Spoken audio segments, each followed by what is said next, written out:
Spam is easily the most famous meat that comes in a can. Some find it a revolting pile of sludge. Others swear by it as a delicious mealtime staple. But where did this mystery meat come from, and how has it stayed so popular? Today, we're uncovering the history of Spam. But before we get started, be sure to subscribe to the Weird History Food channel and let us know in the comments below what other canned meats you would like to hear about. Okay, time to pull open this tin of salty treats, and we don't need sardines. Back in the early 1900s, no one wanted to eat pork shoulder. It was tough and required a long time to cook. Plus, it's where the pigs tended to get their most ferocious tattoos. Nowadays, pork shoulder is a crock-pot staple, but slow cookers were still decades away. In the meantime, pork distributors had to find new and innovative ways to get people to buy this unappealing cut of meat. And J. Hormel, heir to the Hormel Company dynasty, was just the man for the job. But before Jay was even a twinkle in his father's eye, his dad, George Hormel, was learning the basics of meat. George dropped out of school at 13 and landed a Chicago meatpacking job. Because if we read Upton Sinclair's The Jungle correctly, nothing builds character like meat factory work.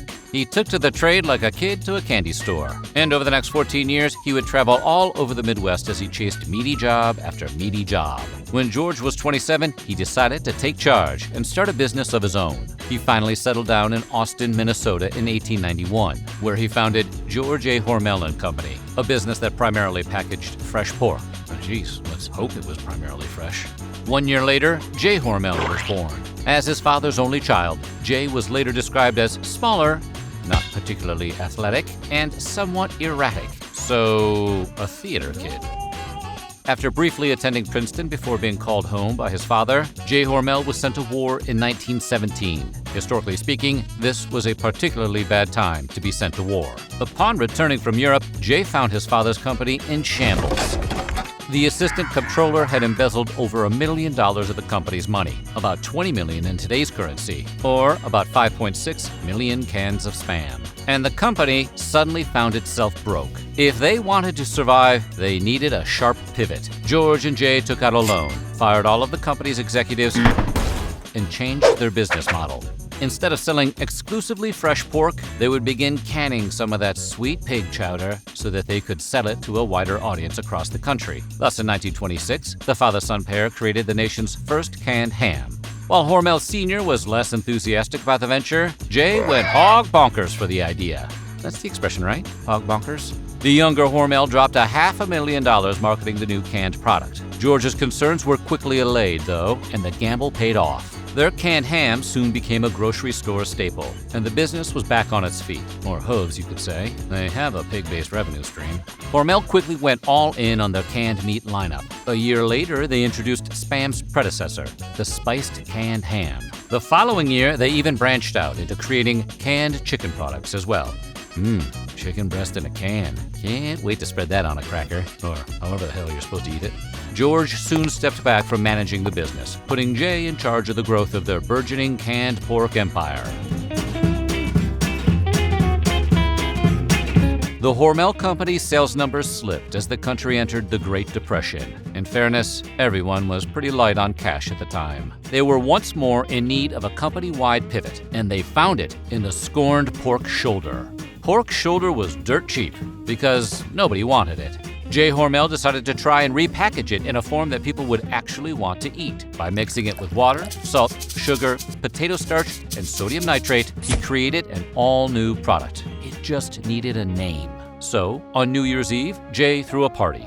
Each of his 65 guests was given a blank slip of paper at the door. They were directed to write down a potential name for his new canned ham product. For each completed entry, the guest would be rewarded with an alcoholic beverage. According to Jay himself, it was by the third or fourth entries, and consequently by the third or fourth drinks, that the suggestions started getting good. It takes at least that long to weed out all the Porky McPorkface and Cam, the ham in a can suggestions. Kenneth Daigneault, the brother of a Hormel Company vice president, came up with a name that would stick, both in our memories and presumably also to the wall: Spam. While Daigneault was awarded $100 for naming Spam, the word's meaning or how he came up with it is still hotly contested. Its all-caps packaging has led some to think it's an acronym, but even that's a matter of debate. Some say it stands for shoulder of pork and ham.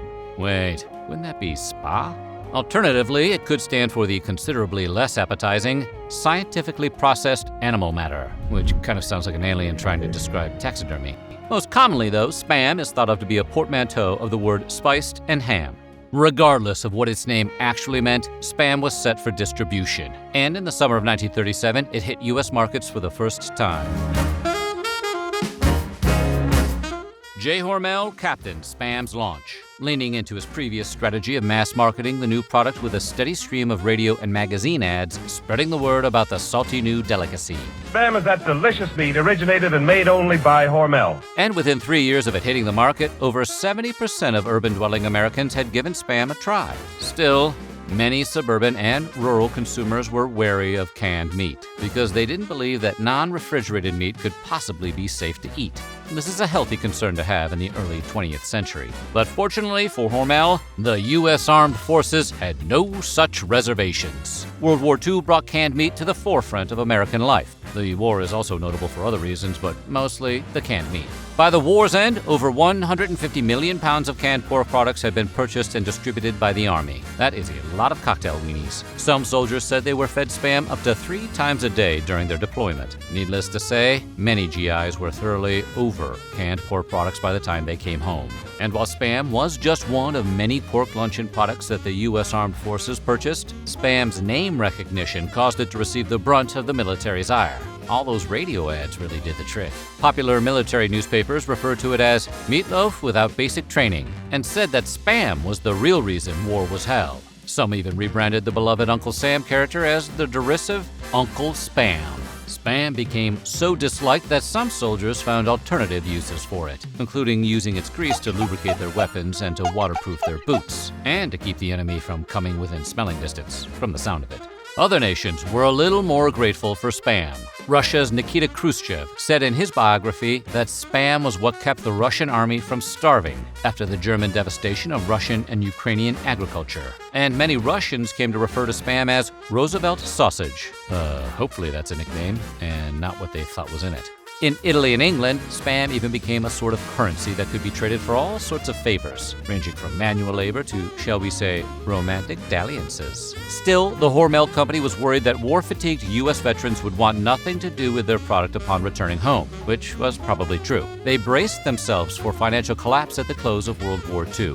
Fortunately for them, there seemed to have been a silent but loyal contingent of Spam-obsessed soldiers who brought their secret love of Spam home to their families. For many of those households, Spam soon shifted away from being a dinner-time centerpiece and instead became the steady occupant of a breakfast side plate, like bacon or sausage, or those 2 slices of toast that nobody ever eats.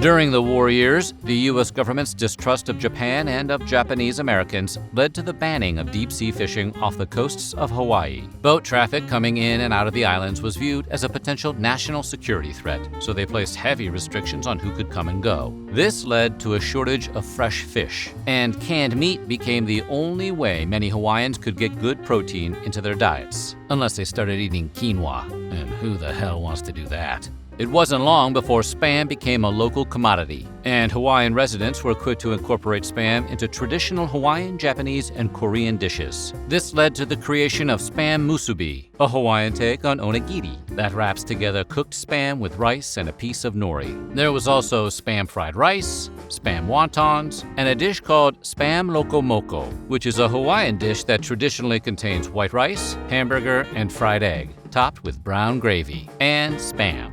Today, the average Hawaiian eats almost 4 pounds of Spam per year. More if there were any contests. That's almost 7 million cans per year. There's even an annual Spam festival in Honolulu. It's called the Waikiki Spam Jam, and it boasts dozens of Hawaiian vendors, along with live music and in-costume Spam mascots. Listen, they are really into Spam down there. Meanwhile, in the mainland USA, Spam underwent an entirely different post-war transformation. After Spam was demoted to a mere breakfast side, the Hormel company upped its game. J, crazy like a canned fox Hormel, lent his golden touch to one final marketing campaign, ordering the hiring of 60 talented female World War II veterans. Dubbed the Hormel Girls, the women would sing songs about Spam products. Pie, pie, tater pie, E-I-E-E-I-P pie, E for I for pass, B for Piper, we just love that tater pie. And travel the nation to compete in local music competitions and participate in small-town parades. They even launched their own radio show called Music with the Hormel Girls, which was the 4th highest-rated show for the year 1953. It was really good, or there wasn't a lot to do back then. Jay Hormel passed away in 1954, but his strategy and legacy would pay off and grow Spam's reputation throughout the rest of the decade. And in 1959, Spam sold its billionth can. Spam's growth continued into the 1960s as many Americans became more comfortable with processed meat products and began incorporating them into daily life. The spreadable can of former pig was finally getting the respect it deserved. But unfortunately for Hormel, Spam's hot streak was about to hit a speed bump in the form of a surrealist English comedy troupe. Monty Python's Flying Circus began airing on the BBC in the first half of the 1970s. The show is a well-loved cult classic, and its cast members have become comedy icons in the decades since. One of the group's most famous sketches takes place in a diner that sells nothing but Spam, to the growing frustration of a bewildered customer. Spam, eggs, spam, spam, bacon and spam! Also, there's Vikings. It's a weird show. Spam quickly became the butt of a global joke. The company tried to course correct by leaning into their earlier marketing strategies and shutting down any attempts to mock their products. They even sued the Muppets over their character. But Jim Henson Productions ultimately won out. Quick tip, if you're trying to repair your public image, maybe don't sue the Muppets. But things can always get worse. The rise of the internet saw the rise of spam emails, a derogatory term for unwanted messages, named after Hormel's product. With that, there was no longer any use fighting against the widespread bad vibes surrounding spam. You know, I guess we really need to be with the joke. So they put out an official statement that acknowledged and embraced the unstoppable connection drawn between unwanted emails and Spam's canned meats. Hormel only asked that people refrain from using all capital letters when talking about spam emails. Wait, Spam is supposed to be all caps? They even went on to sponsor Monty Python's 2005 musical, Spamalot, and presumably sent the Muppets an apologetic note and an edible arrangement of Spam.